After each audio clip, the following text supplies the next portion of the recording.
믿음이 강한 우리는 마땅히 믿음이 약한 자의 약점을 담당하고 자기를 기쁘게 하지 아니할 것이라. 우리 각 사람이 이웃을 기쁘게 하되 선을 이루고 덕을 세우도록 할지니라. 그리스도께서도 자기를 기쁘게 하지 아니하셨나니 기록된 바 주를 비방하는 자들의 비방이 내게 미쳤나이다 함과 같으니라. 무엇이든지 전에 기록된 바는 우리의 교훈을 위하여 기록된 것이니 우리로 하여금 인내로 또는 성령의 위로로 소망을 가지게 함이니라. 이제 인내와 위로의 하나님이 너희로 그리스도 예수를 본받아 서로 뜻이 같게 하여 주사 한 마음과 한 입으로 하나님 곧 우리 주 예수 그리스도의 아버지께 영광을 돌리게 하려 하노라. 그러므로 그리스도께서 우리를 받아 하나님께 영광을 돌리심과 같이 너희도 서로 받으라. 아멘. 오늘 말씀드릴 제목은 배려가 있는 교회라고 하는 제목으로 잠깐 말씀드리겠습니다. 자, 여기 좀 보세요. 우리 교회가 5가지 표를 가지고 신앙생활을 합니다. 그래서 제가 지금 교회라고 하는 표를 가지고 말씀을 전하고 있는데, 첫째는 뭐냐? 교회가 웃음이 있어야 된다. 그래서 함께 기뻐하는 교회가 되자. 두 번째는 울 수 있는 교회가 되어야 된다. 웃을 수 있고 울 수 있는 교회의 생명은 예수 생명입니다. 그래서 세 번째는 생명 있는 교회가 되어야 되겠다. 생명 있는 교회의 오른쪽은 뭐냐? 배려가 있어야 된다. 교회에는 이 배려라고 하는 것에 대해서 오늘 말씀드리려고 하는 겁니다. 다음 주에는 섬김이 있는 교회, 섬김에 대한 말씀을 드리려고 합니다. 그래서 오늘은 배려가 있는 교회, 로마서 15장 1절에서 7절까지 있는 말씀입니다. 한번 따라서 합시다. 배려가 있는 교회. 배려가 있는 교회. 하나님을 믿는 믿음의 사람들은 서로가 서로를 배려할 줄 알아야 합니다. 배려라고 하는 말 뜻은 이리저리 마음을 써주는 것을 배려라고 합니다. 그러니까 함께 믿음 생활하는 성도들은 교회 안에서 신앙 생활할 때 저 사람이 어떻게 생각할까? 저 사람이 어떤 일 때문에 저렇게 할까? 그냥 무관심하게 보내는 교회, 그건 교회가 아니라는 거예요. 예수 생명이 있는 교회는 서로가 서로를 배려해 줄 줄 안다는 겁니다. 마음을 써주는 거예요. 신경을 써주는 겁니다. 오늘 이 로마교회, 로마서 15장에 보면 로마교회가 어땠냐면 그 교회 안에 믿음이 강한 자가 있고 약한 자가 있었다는 겁니다. 그러니까 신앙생활을 할 때 이 로마교회에서 믿음이 강한 자라고 하는 건 유대교에서 개종한 사람들, 이미 하나님을 아는 사람들이에요. 미리 믿던 사람들입니다. 그런 사람들이 예수님을 받아들였으니까 믿는 방법도 자기 방식대로 믿어요. 그래서 유대교에서 예수 믿던 유대인들, 아니면 이 이방 동네에서 살다가도 유대교를 믿고 하나님을 알던 그 사람들이 교회에 들어와서 믿음 생활을 하면서 뭐라고 하냐면, 이 로마교회 믿음이 강한 자하고 약한 자가 갈라졌는데 왜 갈라졌냐? 우상 숭배하는 재물들이 로마 시내에 퍼져 있다는 말이에요. 그러니까 그 고기를 사다 먹을 때 우상한테 절했던 재물로 올렸던 고기가 팔린다는 말이에요. 그러니까 믿음이 강한 사람은 안 먹는다는 거예요. 나는 우상 앞에 드렸던 우상 재물 고기는 절대 안 먹겠다. 그리고 채식만 하는 거예요. 그러면서 우상 앞에 그 재물 드렸던 고기를 먹는 사람들은 뭐예요? 전 믿음이 없어서 저렇다는 거예요. 그럼 정죄하고 비방을 합니다. 또 하나, 유대인들은 자기 절기가 있어요. 그렇죠? 자기 절기가 있어서 그 절기가 되면 그 절기를 특별하게 지킵니다. 그런데 유대인 아니었던 사람들은 절기가 뭔 줄 모른다는 말이에요. 그렇죠? 그러니까 그날이 귀한 날인지 무슨 날인지도 모르고 그냥 지내버리니까 저 사람들은 절기도 모르고 저렇게 지낸다. 그래가지고 로마교회 안에서 믿음이 강한 사람들은 아무거나 먹으면 어떠냐 그거예요. 그렇죠? 내가 아무거나 먹는데 저 사람들은 저런 거 먹으려고 하는데 안 먹는다. 그러니까 믿음 좋은 사람은 우상제물이 됐든 아니든 상관없이 먹어요. 네? 또 믿음 좋은 사람은 내가 싫으니까 자기가 결정해갖고 안 먹을 수도 있어요. 그런데 믿음이 조금 약한 사람들은 내가 이걸 먹어야 될지 안 먹어야 될지 모르는 거예요. 또 하나, 내가 그 절기를 어떻게 지내야 될지 몰라요. 그러니까 교회 안에서 믿음 좋은, 믿음 강한 자하고 믿음 약한 사람하고 갈등이 생기는 거예요. 믿음 좋은 사람이 믿음 약한 사람을 우습게 생각합니다. 그리고 저 무식하고 아무것도 모르는 사람이라고 상대방을 헐뜯어 내린다 그 말이에요. 오히려 믿음이 좋으니까 믿음이 약한 사람을 배려하고 잘 위해 줄 줄 알아야 되는데 그런 게 없다는 거예요. 여러분. 오늘날 한국 사회 속에 제일 큰 문제가 뭡니까? 가진 자하고 못 가진 자, 강한 자하고 약한 자, 있는 자하고 없는 자, 배운 자하고 못 배운 자. 여러분 신앙생활할 때도 이게 더 큰 문제입니다. 교회가 한국 사회만 그런 게 아니라 교회 안에도 이게 들어왔어요. 그래서 교회 안에도 있는 사람하고 없는 사람하고 차이가 납니다. 예? 배운 사람하고 못 배운 사람하고 배운 사람들이 교회에서 좌지우지 하려고 합니다. 믿음이 좀 좋다고 하는 사람들이 믿음 약한 사람들 앞에 내가 믿음이 좋으니까 내가 시키는 대로 하라고 그러는 거예요. 교회 우리 교회는 이제 3주밖에 20일밖에 안 됐으니까 먼저 온 사람도 없어요. 뭐 오늘 오나 그때 오나 뭐 비슷한 거 아니에요. 근데 그런데도 교회 안에서 내가 먼저 왔다고 기득권이 있다고 먼저 온 사람들이 내놓으라면서 이렇게 해라 저렇게 해라 하기가 쉬워요. 교회는 그렇게 하면 안 됩니다. 여러분. 더더군다나 교회가 이 한국교회가 제가 볼 때는 직분 때문에 큰일 났습니다. 한국교회가. 교회에 들어오면 최소한 그래도 얼마큼 믿으면 집사되고 장로되고 권사돼야지 내가 교회에서 대우받는 거거든요. 미국 교회나 유럽 교회는요. 직분은 일할 때 내가 봉사하라고 주신 직분이기 때문에 그 직분에 매인 사람 없습니다. 그냥 이름 불러요. 목사님만 빼고는. 미스터 누구 이름 불러요. 스미스 뭐 이렇게 불러요. 그러니까 교회 안에서 직분이라고 하는 건 내가 봉사하고 충성할 때 필요로 하는 하나님 일을 위해서 필요로 하는 거지. 한국 교회는 그 직분이 직급이 됐어요. 예수 그렇게 믿었는데 권사도 못 됐어? 예수 그렇게 믿는데 장로도 못 됐어? 그게 누리는 자리가 됐습니다, 여러분. 이게 한국교회의 큰 병폐입니다. 제가요, 존경하는 분 전 두 사람 있어요. 목사님하고 전도사님, 교육자 중에 두 분 있어요. 한 분은 오세철 목사님이라고 나중에 말씀드린 분이고, 또 한 분은 우리 처할아버지, 집사람 할아버지, 제가 존경합니다. 92살에 돌아가셨는데 7교회 개척했어요. 그리고 자립되어지면 놔두고 자비랑 뭐 다른 데 가서 전도해서 교회 개척해서 또 목사님 오실 때 되면 7교회 개척했어요. 돌아가실 때까지 전도사님으로 돌아가셨어요. 목사님 한 수 받을 수 있는 기회가 그렇게 많았어요. 지금 물어봤어요. 그런데 왜 안 받으셨어요? 그랬더니 그분이 저한테 뭐라고 하냐면 내가 신사 참배할 때 신사 참배하는 목사 두드려 팬 내가 어떻게 목사가 되겠냐. 나는 그래서 평생 전도사로 살기로 했다. 난 그분 존경합니다. 그분 시골에서 강원도 홍천에서 어른에 가서 마지막 92살까지 목회하다 돌아가셨어요. 평신도 중에 전 우리 어머니 제일 존경합니다. 우리 어머니 일평생 사시면서 90 넘어서 돌아가실 때 우리 어머니가 광성교회 초창기 멤버입니다. 장로님. 우리 어머님이 집사로 세상 떠났어요. 뭐 정말 평생 사시다가 집사님으로 가셨어요. 그러니까 목사 어머니는 집사에서 권사님이지. 교회는 또 그렇게 돼 있어. 집에만 오면 사람들이 권사님. 그러니까 우리 어머니가 그러시다가 집사님으로 돌아가셨어요. 정말 저는 어떤 권사보다 우리 어머니를 존경합니다. 집사님이 세상 떠나지. 여러분 권사가 밥 먹여주는 거 아닙니다. 장로가 밥 먹여주는 거 아닙니다. 그런데 한국교회만 교인들 교회 안에서 이름을 부르는 게 아니라 직급을 부르니까 장로님이 벼슬이 됐어요. 권사가 계급이 됐습니다. 교회가. 그거 하려고 돈 쓰고 별짓 다 합니다. 투표한다고 보면 그냥 나 좀 부탁한다고 막 전화하고 이게 큰일 난 거예요. 한국교회가. 정말 큰일 났습니다. 여러분. 교회 안에 장로 권사가 강한 자가 된 거예요. 제세 부릴 수 있는 남 앞에서 세상에서 내가 저거 하지 못해도 교회 와서 내가 이렇다. 이게 무슨 계급이 됐습니다. 여러분. 어떻게 교회 안에 강한 자와 약한 자가 있냐 그 말이에요. 여러분 하나님 믿는다고 하면서 교회 안에서 있는 자 믿음 안에서는 형제 자매입니다. 할렐루야. 이 장로님 권사님이 사람을 배려하는 거예요.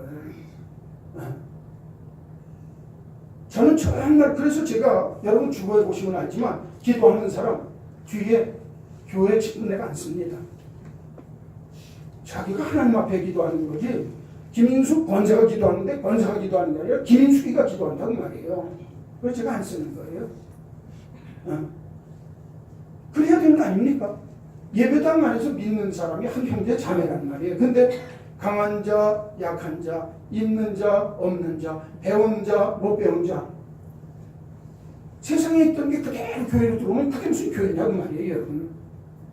교회에 대한 걸 모르기 때문에 그래요. 이 기성교회가, 저도 기성교회 목사였지만 그거 고치지 않으면 여러분 직분자 뽑는다고 장로 투표하고 권사 투표하면 반드시 시험 드는 거예요. 큰일 난 거예요, 교회가. 제가 왜 이 말씀드리냐, 교회 안에는 내가 강한 자면 강한 자가 더 약한 자를 배려할 줄 알아야 된다고 말이에요. 그렇죠? 오늘 그럼 도대체 배려가 있는 교회, 하나님의 교회에서 배려한다고 하는 게 뭐냐? 오늘 로마 교회를 통해서 가르쳐 주는 거예요. 아까 얘기했죠? 믿음이 강한 사람은 뭘 먹고 마셔도 괜찮아요. 그러니까 바울이 하는 얘기가 이렇게 얘기합니다. 여러분, 하나님 나라는 먹고 마시는 게 있는 게 아닙니다. 하나님의 나라는 의와 평강과 희락 가운데 있는 거지. 내가 뭘 먹든지 뭘 마시든지 주님 영광 위해서 한다고 한다면 내가 먹는 게 뭐가 잘못됐습니까? 그래요. 그러니까 음식이나 우상징을 먹어도 된다는 거예요. 그렇죠? 들어가는 게 나쁜 거 없다는 거예요. 믿음이 좋으면. 그런데 내가 다른 사람이 날 보고 저 사람이 저런 것도 먹냐, 그럴까 봐 내가 안 먹겠다는 거예요. 포도주도 마찬가지예요. 여러분 여기 보세요. 예수 믿는 사람 술 먹으면 돼요, 안 돼요? 대답을 안 해요. 그리고 뒤에서 다 먹습니다. 그래요? 여러분 술 사셔도 돼요. 야, 오늘 내가 무지하게 내받았는데 술 끊으려고 그랬는데 이거 와서 보니까 목사님이 항암교회 하니까 목사님이 술 먹으라고 그러더라고요. 술 잡숴도 돼요. 내가 술 먹고 고주망태 부리지 않으면, 내가 망가지는 일 하지 않으면, 내가 술 먹고 딴짓 하지 않으면 그 먹는 게 뭐가 나빠요? 술 잡수고 자는 건 괜찮아요. 부부 시간에 정답게 하면서 술 잡수셔도 돼요. 야, 복음 중에 복음. 교회 잘왔다, 이 교회 잘왔다. 사실이에요.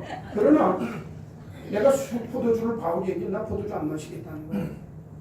왜? 믿음 약한 사람이, 야, 저건 목사님도 술 먹네. 그러니까 우리도 마셔도 되겠네. 그리고 실족하고 시험 될까봐 안 마신다는 거예요. 덕을 위해서. 아시겠어요? 그러니까 내가 먹는 건 마시는 게 내가 죄짓는 게 아니라, 진짜 중요한 건 내가 하나님 앞에서 약한 사람이 나 때문에 실족할까봐 내가 그거 조심하기 위해서 안 먹는다는 거예요. 이게 성경입니다. 그러니까 배려라고 하는 게 뭐냐? 배려가 있는 교회는 첫째가 어떻게 해야 되느냐? 한번 따라서 합시다. 관점을 바꿉시다. 관점을 바꿉시다. 뭘 바꾸는 거예요? 관점을. 1절하고 2절 보세요. 성경. 믿음이 강한 우리는 마땅히 믿음이 약한 자의 약점을 담당하고 자기를 기쁘게 하지 아니할 것이요 우리 각 사람이 이웃을 기쁘게 하여야 하리라. 자, 한번 따라서 하세요. 믿음이 강한 우리는 마땅히 믿음이 약한 자의 약점을 담당하라. 보세요. 이게 무슨 말이냐면, 약점이라고 하는 건 부서지기 쉬운 거예요. 그 사람이 넘어지기 쉽고 자빠지기 쉬운 거예요. 그걸 담당하라. 이 담당하라고 하는 말 뜻이 뭐냐면, 너 그렇게 약점이 있거든. 그걸 네가 잘 부담감을 갖고 그걸 잘 책임지라는 거예요. 그러니까 어떤 사람이 내가 믿음이 강한데 믿음이 약한 사람이 있다는 거예요. 그 약한 사람이 날 보고서 시험에 들까봐 그 사람이 어떤 약점을 갖고 있거든. 내가 그걸 잘 담당해서 책임질 줄 알아야 된다. 그런데 그 책임을 그냥 지는 게 아니에요. 담당하라고 하는 말 뜻은 내가 얼마간 부담을 져야 된다는 거예요. 다른 말로 얘기하면 빚진 사람이 빚을 갚으려면 부담이 있죠. 빚 안 갚으면 마음에 부담감, 짐 있잖아요. 그거하고 똑같은 거예요. 뭐냐면 너 믿음 약한 사람이 약해졌을 때 그 약점이 있거든. 그 약점 놔두고 그냥 내버려 두는 게 아니라 저걸 내가 짊어져야 되는데 하고 거룩한 부담감을 가지라는 거예요. 아, 그 사람이 이런 문제로 쓰러지면 안 되는데 하고 내가 짊어질 줄 알아야 된다는 거예요. 그러니까 신앙생활할 때 내가 내 입장에서만 보는 게 아니라 누구 입장에서 보라고요? 상대방, 약한 사람의 입장에서. 네가 믿음이 좀 있고 강하고 배웠다고 하면 안 배운 사람, 있으면 없는 사람 입장에서 그렇게 하라는 거예요. 좀 부담을 가지라는 거예요. 여러분 교회 올 때 너무 화려하게 치장하고 나오지 마세요. 자기는 괜찮은데 없는 사람이 보고서 마음에 부담스러워요. 제 친구가 강남 저 어디니까 그 정도 쪽에서 목회하는 친구가 하나 있었는데 그 교회는 겨울이 되면 밍크코트 안 입으면 못 간다요. 진짜 웃지요. 여러분들 웃으실 거예요. 밍크코트 안 입고 가면 자기가 왜소해 보이고 자기가 너무 사람이 초라해 보여서 마음에 부담을 갖는다는 거예요. 이 때문에 다이아몬드 있을 수 있어요. 남편이 사줘서. 그러면 그거 끼고 입다 보지 마세요. 내가 예배당에 와서 이러려고 그 옷 끼고 옵니까? 없는 사람이 있어요. 그렇잖아요. 그 사람 생각해서 내가 정말 다른 사람을 배려해서 내가 좀 그 사람의 약점을 알고 그 사람이 부서지고 무너지기 쉬운 걸 알아서 내가 부담감을 가지고 그런 거 하지 말라는 거예요. 굉장히 중요한 얘기입니다. 신앙생활을 할 때 내 입장에서 나만 생각하기가 쉽다는 거예요. 왜? 오늘 바울도 믿음이 강한 우리는 바울도 믿음이 강하다는 거예요. 자기도 강한 사람 속에 속하는데 자기는 약한 사람을 생각해서 늘 조심하겠다는 거예요. 특별히 뭐라고 하냐면 믿음이 강한 사람은 나를 기쁘게 하지 아니하고 이웃을 기쁘게 하려고 한다. 삶의 관점이 틀린 거예요. 강한 사람은요. 자기중심적이기가 쉽습니다.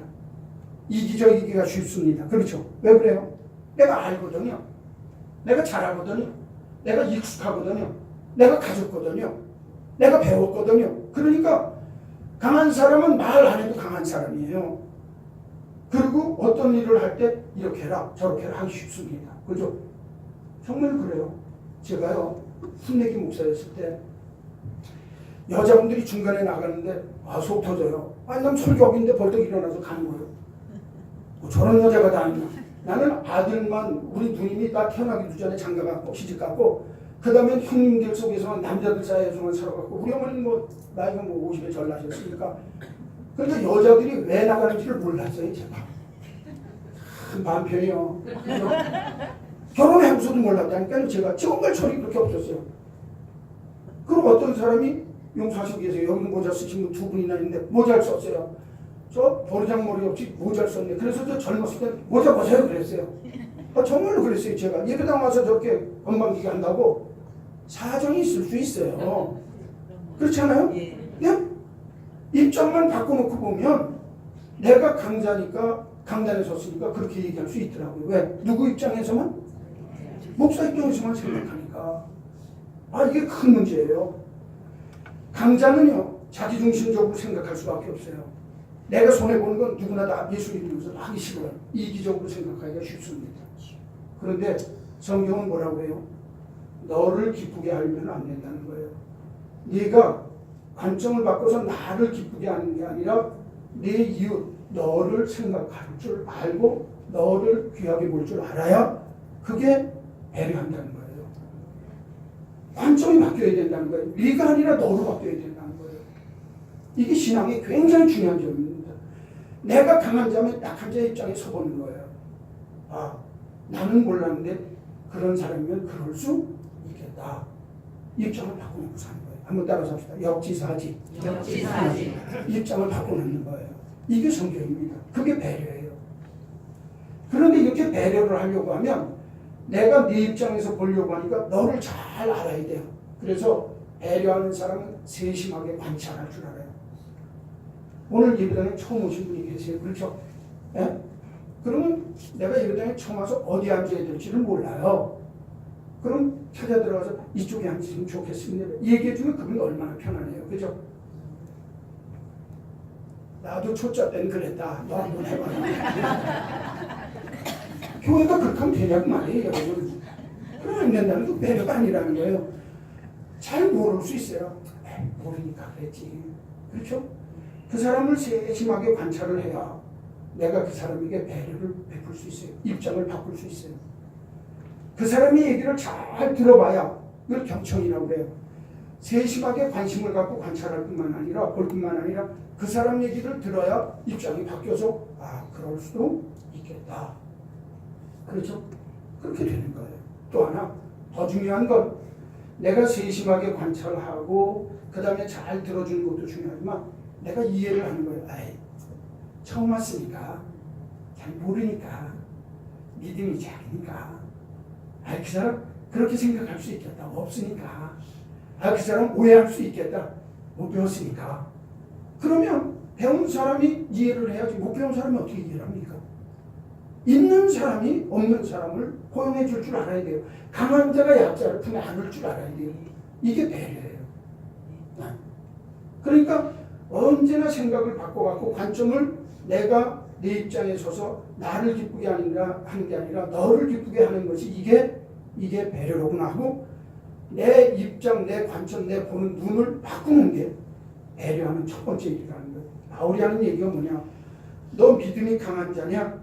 나도 믿음이 강한 자였다. 그런데 믿음이 없어서 먹지 못할 수도 있는데 그거 갖고 왜 자꾸 얘기하냐? 믿음이 없어서 술 마시는 것 때문에 고민할 수 있는데 너 왜 그것 때문에 얘기하냐? 네가 할 수도 있고 안 할 수도 있지만 믿는 자의 입장에서 다 이해하고 감싸줘라. 잘 모르니까. 잘 모르니까.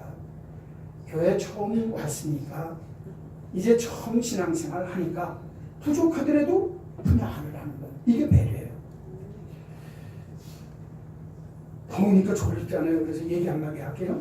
어느 믿음 생활 잘하던 어머니가 나이가 드셨어요. 할머니가 되셨어요. 아들 셋을 키웠는데 아들 셋이 다 똑똑하고 순교력이 강해요. 그래가지고 세상에서 잘 됐어요. 이 큰아들, 둘째 아들, 셋째 아들이 어머니한테 선물을 이제 해드려야 되겠다. 그래서 큰아들이 큰 집을 사서 드렸어요. 그러니까 둘째 아들은 형이 그렇게 한다 그러니까 나는 큰 자동차에다가 운전기사까지 붙여서 보내드렸어요. 그러니까 셋째 아들은 가만히 보니까 형님들이 그렇게 했다고 그래요. 그래서 자기가 속으로는 형님들은 나한테 줬수다. 나는 어머니가 지금 눈이 안 보여갖고 연세가 많으셔서 눈이 안 보여서 성경 읽는 걸 그렇게 좋아하시는데 그래서 귀에 잘 안 들리니까 앵무새로 훈련을 잘 시켜가지고 성경을 똘똘똘똘똘 이렇게 외우게 만들어가지고 몇 장 몇 절 그러면 딱딱 대답할 수 있게 갈색 앵무새를 10년 동안 훈련시켜서 내가 이 앵무새를 선물로 보냈다고. 그런데 그 앵무새 훈련시키느라고 수도원에서 수도사 12명한테 정말 10년 동안을 잘 교육시켜갖고 그렇게 됐다는 거예요. 그거 하기 위해서 내가 1년에 10만 불씩 넣었다는 거예요. 그러면 10년 동안 몇만 불이에요? 100만 불이에요. 100만 불. 그래가지고 이 갈색 앵무새를 기가 막히게 성경을 외우게 만들어가지고 어디 몇 장 몇 절 그러면 다 얘기해 줄 수 있게 됐다는 거예요. 이게 우리 어머니한테 최고 선물이라는 거예요. 얼마 뒤에 엄마한테서 편지가 왔어요. 큰아들한테 얘야 네가 사준 큰 집이 나한테는 지금 골칫덩어리가 한다. 이거 방 한 칸만 있으면 살 텐데 이 큰 집 주는 바람에 내가 청소하느라 골 빠지고 있단다. 그래서 둘째 아들한테 편지가 왔어요. 네가 보내준 큰 차, 나 이제 나이가 들어갖고 어디 여행 갈 데도 없고 정말 한술 먹는데 괜히 그 큰 차 사가지고 귀찮기만 하단다. 더군다나 네가 딸려보낸 운전수 때문에 내가 속 터져 죽는다. 그렇게 하고 왔어요. 그리고 세 번째 아들한테도 편지를 썼어요. 그러니까 세 번째 아들한테 아주 기가 막힌 편지 대답을 했어요. 얘야, 그래도 막내 네가 내 속마음을 기가 막히게 하는데 너밖에 내 마음을 이해할 놈이 아무도 없다. 참 잘했다. 네가 준 닭은 잘 잡아먹었다. 아직도 머리가 안 돌아가면 이해할 수 없어요. 네가 준 닭은 잘 잡아먹었다. 갈색 앵무새라 어머니 잡수라고 닭 사서 보낸 줄 알고 그 닭 잡아먹었다는 거예요. 그래서 여러분 웃으시는데 이 내용 속에 뼈가 있어요. 누구 입장에서 하는 거예요? 아들 입장에서 잘한다고 하는 거예요. 엄마 입장에서는 100만 불 들은 앵무새도 뭐예요? 닭 한 마리에 닭 한 마리. 닭 한 마리만 못한 거예요. 그렇죠? 여러분 이게 오늘 이리저리 가르쳐 주는 거예요. 네 입장에서만 생각하면 좋다고 해주는 게 나쁠 수 있다는 거예요. 배려라는 게 뭐냐? 네가 강하니까 약한 사람 입장에서 생각하라는 거예요. 내가 있으니까 없는 사람 입장에서 생각하라는 거예요. 네? 내가 가진 자니까 없는 자 입장에서 생각하라는 거예요. 교회에서 신앙생활할 때 하물며 너희들이 있다 없다 강하다 약하다 이 문제 갖고 너희들이 그렇게 살면 되냐는 거예요. 절대로 안 된다는 거예요. 배려는 뭐냐? 내가 있으면 없는 사람 입장에서 입장을 바꿔놓고 관점을 바꾸는 거예요. 그게 신앙생활에 굉장히 중요하다는 거예요. 여러분 저는 우리 교회는 기득권이 없기를 바랍니다. 기득권이 없어야 돼요. 아멘. 기득권이 어디 있어요? 상주전하거나 지금거나 그게 그거지 무슨 뭘 차리려고 해요. 그럴 거 없어요. 그러니까 여기 다 우리 집이에요. 할렐루야. 아멘. 그래야 돼요. 그게 배려하는 거예요. 성경이 말씀은 제 얘기가 아닙니다. 믿음 강한 사람이 약한 사람 돌봐주고, 그렇죠? 있는 사람이 없는 사람 감싸 안아주고, 내가 정말 배웠어도 못 배운 사람이 오면 품에 안고, 그 사람이 왜 그럴까? 그 사람 입장에서 한 번 더 생각할 줄 아는 교회. 하나님이 그 교회를 기뻐하신답니다. 아멘. 이런 배려 있는 교회가 되기를 주의 이름으로 축원합니다. 아멘. 두 번째로 배려가 있는 교회는 어때야 되느냐? 2절 보세요. 2절 하반절. 선을 이루고 덕을 세우도록 할지니라. 5절로 갑니다. 이제 인내와 위로의 하나님이 너희로 그리스도 예수를 본받아 서로 뜻이 같게 하여 주사 한 마음과 한 입으로 하나님 곧 우리 주 예수 그리스도의 아버지께 영광을 돌리게 하려 하노라. 할렐루야. 아멘. 제가 3절 4절 안 읽었는데 그건 이해예요. 제가 설명드릴게요. 둘째. 두 번째로 배려가 있는 교회는 어때야 되느냐? 덕을 세워야 합니다. 한번 따라서 합시다. 덕을 세우라. 덕을 세우라. 덕을 세울 줄 알아야 교회에 배려가 있어요. 여러분 덕이라고 하는 게 뭐냐면 마음이 올바라서 사람의 도리에 합당한 일을 하는 걸 덕이라고 해요. 마음 자세가 올바라갖고 사람 도리에 어긋나지 않고 합당하게 사는 삶의 자세, 그게 도리예요. 또 하나 도리라고 하는 건 인격이 갖추어져서 남이 나를 존중히 여기거나 내 말을 잘 들어줄 수 있게 만드는 힘. 저 사람 덕이 있다 그러면 인격이 갖추어져서 내가 어떤 말을 하든지 어떤 행동을 하든지 순종하고 존경하고 높여줄 수 있는 그런 힘이 있는 사람, 그게 덕이에요. 그렇죠? 교회에서는 덕을 세울 줄 알아야 된다는 거예요. 여러분 내가 교회에 와가지고 덕 좀 보겠다 그러는 사람은 그건 한번 믿어봐야 교회 오면 나한테 어떻게 해줄 줄로 생각해요. 교회 오는 사람은 덕을 베풀어야 돼요. 그리고 덕을 세울 줄 알아야 돼요. 내가 남에게 베풀어 줄 줄 알고 남에게 덕을 베풀어서 잘 그 덕을 세워서 저 사람 참 신앙적으로 귀한 분이다. 이렇게 높임받을 줄 알아야 돼요. 이게 덕을 세우는 거예요. 그런데 10년, 20년 믿고서도 저 사람 예수 믿는 사람이 저래. 수도 없이 많은 사람이 그런 소리 듣습니다. 그럼 덕이 안 되는 거예요. 덕이라는 말하고 오늘 성경에 보면 선을 이루고 덕을 세우도록 해라. 2절 하반절에 보면 그렇게 되는데 선을 이룬다고 하는 말하고 덕이라는 말하고 같은 거예요. 여기 보세요. 덕이 뭐냐? 내가 하나님 앞에 선하게 사는 거예요. 그게 덕이에요. 네? 또 내가 나 자신에 대해서 선하게 사는 거예요. 자기 자신에 대해서. 네? 또 이웃에 대해서도 내가 선을 행하면서 선하게 사는 거예요. 하나님을 향해서, 너를 향해서, 나를 향해서 이 세 가지 관계가 온전하게 되어질 때 그 사람을 덕이 있다고 해요. 하나님도 바로 믿고 나 자신에 대해서도 성실하고 그 다음 내 이웃에 대해서도 내가 선하게 정말 늘 베풀면서 이렇게 품에 안으면서 살 줄 압니다. 그걸 덕스럽다고 해요. 그렇죠? 그런데 우리가 이 세 관계를 잘 해나가면 좋은데 때때로 부딪힐 때가 있어요. 나를 위해서 선을 베풀 거냐 하나님을 위해서 선을 베풀 거냐. 그럴 때는 믿음의 사람은 나를 포기해야 돼요. 그렇죠? 하나님을 위해서 덕을 세워야죠. 선을 행해야죠. 나를 위한 거, 내 유익을 포기하는 거예요. 또 하나 나를 위한 거냐 너를 위한 거냐. 나를 기쁘게 하는 게 아니라 너를 기쁘게 하는 게 믿음 안에서 덕이고 선이라는 거예요. 그러니까 하나님 나 너 사이에 서로 충돌을 해서 나를 위한 거냐 너를 위한 거냐 나를 위한 거냐 하나님을 위한 거냐 할 때 나를 죽이는 거, 그게 덕을 세우는 거라는 거예요. 나를 기쁘게 하는 게 아니라 너를 기쁘게 하고 나를 기쁘게 하는 게 아니라 하나님을 기쁘게 하는 게 선이라는 거예요. 이게 성경이 가르쳐주는 거예요. 내가 그때 이웃에 대해서 배려할 줄을 안다는 거예요. 서로 나눠줄 줄을 안다는 거예요.